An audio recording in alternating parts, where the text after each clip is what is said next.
दोस्तों एक बार फिर स्वागत है आप सभी का हमारे चैनल पर। और इस वीडियो में हम बात करने वाले उन सभी कैंडिडेट्स के लिए जो कि सीयूईटी यूजी 2025 प्रिपेयर कर रहे हैं। मुझे लगता है मैक्सिमम बच्चे एज अ लैंग्वेज इंग्लिश को ऑप्ट करने वाले हैं और उनमें बहुत सारे बच्चों को ये समस्या आ रही है कि किस प्रकार से तैयारी करी जाए, किस प्रकार के क्वेश्चन जो हैं वो आते हैं एग्जाम में, और इन्हीं प्रकार के छोटे मोटे क्वेश्चन जो हैं दिमाग में आ रहे हैं जो परेशान कर रहे हैं।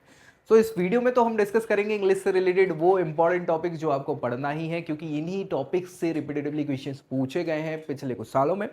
और कैसे तैयारी करें ताकि मैक्सिमम मार्क्स आप लेके आ पाएं। कुछ एग्जाम्पल भी हम रखेंगे रिपीटेटिव क्वेश्चंस के जो पूछे गए हैं पिछले कुछ एग्जाम्स में, ताकि आपको क्लैरिटी हो जाए। और फिर भी कुछ डाउट बचते हैं तो कमेंट जरूर करना ताकि रिजॉल्व किया जा सके। बाकी सीयूईटी से रिलेटेड कोई भी समस्या आ रही है, चाहे कॉलेज की हो, चाहे कोर्सेज की हो या करियर से रिलेटेड, नीचे प्रोफाइल एनालिसिस फॉर्म मिल जाएगा, उसको फिल करना नहीं भूला है। हमारी टीम कांटेक्ट करके बताएगी क्या होगा आपके लिए बेस्ट। ठीक है, इसके अलावा एक और ऑप्शन है उन सभी सीरियस कैंडिडेट्स के लिए जो बहुत ज़्यादा परेशान है सीयूईटी को लेके।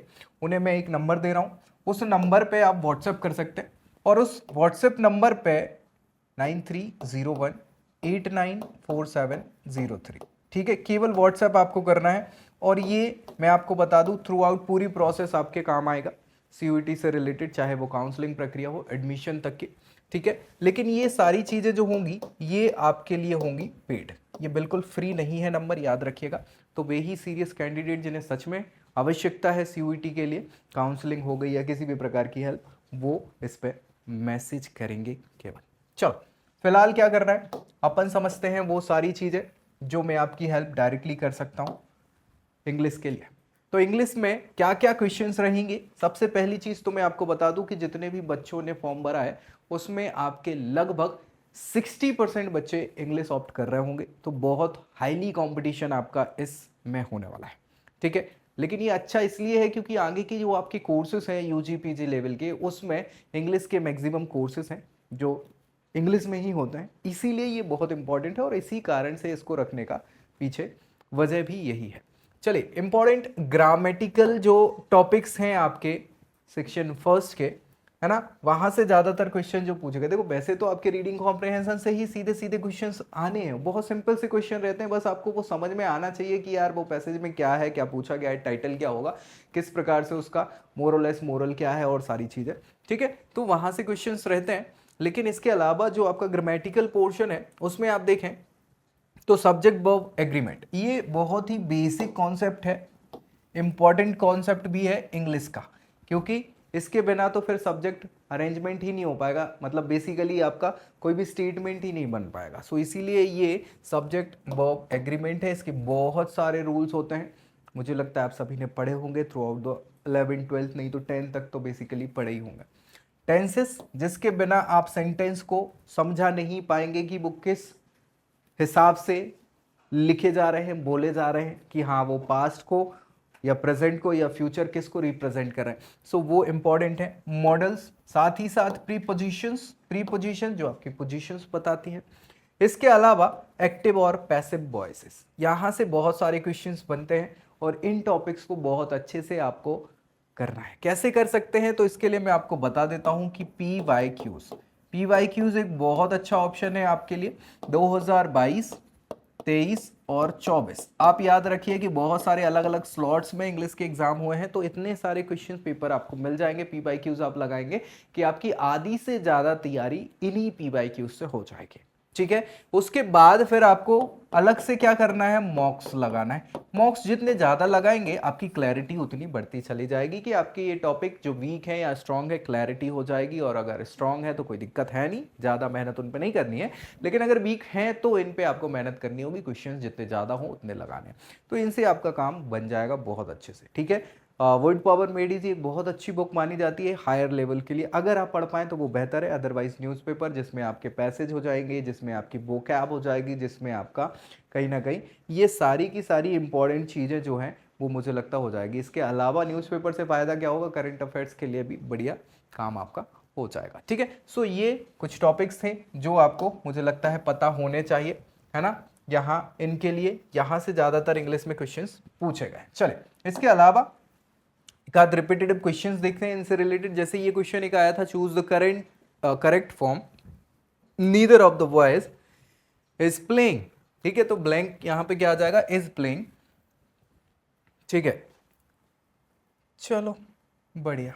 नेक्स्ट आपके जो टॉपिक है यहाँ पे, ये है वोकैब से रिलेटेड, सिनोनिम एंटोनिम से रिलेटेड, हिंदी में समानार्थी और हाँ विलोम शब्द, इस टाइप से उसको बोलते हैं। लेकिन हाँ ये बहुत ही इंपॉर्टेंट है, वन वर्ड सब्सटीट्यूशन, इसके अलावा आइडम फ्रेसेस, ये हर एक लैंग्वेज में पूछे जाते हैं। अब चूंकि ये इंग्लिश है तो इंग्लिश में इनका नामकरण किया गया, वही आप दूसरी लैंग्वेजेस में जाएंगे, हिंदी में जाएंगे या फिर जो रिलेटेड और भी हमारी इंडियन लैंग्वेजेस हैं उनमें भी सेम चीज़ें आपको मिलेंगी। ठीक है, so synonym antonyms, one word substitution, idiom phrases, again PYQs, और साथ ही साथ आप वर्ड पावर मेड इजी लगा सकते हैं। ठीक है, अच्छी बुक मानी जा सकती है वो। ठीक है, सो इसको आप देख सकते हैं। इसके कुछ क्वेश्चन देख लेते हैं रिपीटेटिवली जो ज़्यादातर पूछे गए हैं। सिनोनिम ऑफ अबंडन, अबंडन का क्या सिनोनिम है, तो क्या हो जाएगा, फोर्स है कि इसका सिनोनिम। ये ऑप्शंस थे, उसमें से केवल आंसर मैंने लिख दिया है, पूरा नहीं लिखा है वो क्वेश्चन। ठीक है, रीडिंग कॉम्प्रिहेंशन, रीडिंग कॉम्प्रिहेंशन हमें पता ही है कि यहाँ से डेफिनेटली अच्छे खासे क्वेश्चंस आएंगे। ठीक है, 4 से 5 क्वेश्चंस यहाँ से बनने वाले हैं। तो स्किम द पैसेज फर्स्ट, हमें बहुत अच्छे से उसको पढ़ना है, पैसेज को समझना है, एक बार दो बार, स्पीड के ऊपर डिपेंड करता है। अब इसमें टोन पे फोकस करना है, उसके मूड पे फोकस करना है। इसके अलावा आपको मेन आइडिया समझना है कि एक्चुअली ये जो पैसेज दिया है वो कहना क्या चाह रहा है, किससे रिलेटेड है सारे, और यही से क्वेश्चंस बनने हैं। ठीक है, सो क्वेश्चन इन्फेरेंस से रिलेटेड, वोकैब से रिलेटेड, क्या कंटेक्स्ट है उससे रिलेटेड, साथ ही साथ ट्रू फॉल्स वगैरह पूछे जाएंगे, टाइटल पूछा जा सकता है। ठीक है, और इसका जो भी आपसे पूछा जा सकता है कि क्या मेन आइडिया है इससे, मतलब ये क्यों बेसिकली पैसेज बनाया गया है या इसमें क्या है। तो इस टाइप के सीधे सीधे क्वेश्चंस बनते हैं, कुछ बहुत टफ नहीं है, बस उसको पढ़ना है, अच्छे से समझना है। एक क्वेश्चन है, what is the tone of the author in the passage. ये बहुत ही मतलब जनरल क्वेश्चन है जो जनरली हर एक पैसेज में पूछा जाता है, कि उसमें पूछा जाएगा कि क्या टोन है या क्या कहना चाह रहा है ऑथर। तो ऑप्शंस में मिल सकता है, सरकास्टिक टोन हो सकती है, व्यंग्य किया जा रहा है बेसिकली, न्यूट्रल हो सकता है, या फिर ऑप्टिमिस्टिक हो सकता है, पैसिमिस्ट हो सकता है। ये डिपेंड करता है कि क्या कैसा पैसेज है। इस टाइप के ऑप्शंस मैंने आपको बता दिए, तो वो पूरा पैसेज पे डिपेंड करेगा कि क्या है। मोस्ट ऑफ देम या तो सरकास्टिक होते हैं, है ना, हाँ, क्योंकि उसमें क्या होता है कि सरकारी योजनाओं से या सरकार की नीतियों से रिलेटेड चीज़ें करी जाती हैं बहुत सारे में, और ये कहीं ना कहीं न्यूज़पेपर पर बेस्ड होते हैं, तो उसको पढ़ना बहुत फ़ायदेमंद आपके लिए हो सकता है इस प्रकार के क्वेश्चंस के लिए। ठीक है, तो मुझे लगता है बहुत टफ नहीं होगा। नेक्स्ट है यहाँ पे जो सेक्शन हमारा, वो होगा लिटरेचर से रिलेटेड क्वेश्चंस। और लिटरेचर से रिलेटेड क्वेश्चंस में क्या होने वाला है, वही कुछ ऐसा ज़्यादा कुछ नहीं रहेगा लिटरेचर में। थीम और कैरेक्टर स्केचेस वगैरह जो रहेंगे, ऑथर्स के मैसेजेस रहेंगे, एक्सट्रैक्ट बेस्ड क्वेश्चन रहेंगे कि इसमें एक्सट्रैक्ट करो क्या किस टाइप से क्वेश्चन। जैसे एक देखें द रेट ट्रैप, इसमें जो हाईलाइट करा गया है which human value the most, है ना। तो रेट ट्रैप कौन सी ह्यूमन वैल्यू को, हाँ, क्या कर रहा है यहाँ पे, हाईलाइट कर रहा है, तो कंपैशन को हाईलाइट कर रहा है। ठीक है, बहुत ज़्यादा ऐसे नहीं टफ क्वेश्चन होंगे, बच्चों को डर जरूर लगता है इंग्लिश को लेके। एक और अब क्वेश्चन देखेंगे यहाँ पे सेक्शन में, क्लोज टेस्ट और सेंटेंस रीअरेंजमेंट। देखो यार ये बहुत इंपॉर्टेंट टॉपिक, और यहाँ से क्वेश्चन हमेशा पूछे जाते हैं, कॉम्पिटेटिव एग्जाम्स में भी पूछा जाता है। सो सेंटेंस रीअरेंजमेंट, उसमें अलग अलग आपका पूरा का पूरा स्टेटमेंट जो रहेगा वो अलग अलग पार्ट्स में आगे पीछे लगा होगा, उसको आपको बस रीअरेंज करना है। क्लोज टेस्ट भी लगभग क्लोजली ऐसे ही होता है, कुछ अलग नहीं होता। ठीक है, सेम टू सेम। इसमें आपको क्या क्या देखना होता है, इसमें ग्रामर देखना होता है, कंटेक्स्ट देखना होता है, और साथ ही साथ आपकी अंडरस्टैंडिंग जितनी बेहतर है उतना बढ़िया आपके लिए ये क्वेश्चन होता है। ठीक है, सो इसके लिए भी प्रैक्टिस आपको करनी पड़ेगी, जितनी ज़्यादा प्रैक्टिस आप इन क्वेश्चंस की कर लेंगे मुझे लगता है आपके लिए ईजी होता चला जाएगा। ये एग्जाम्पल देखें, choose most appropriate word to fill in the blanks.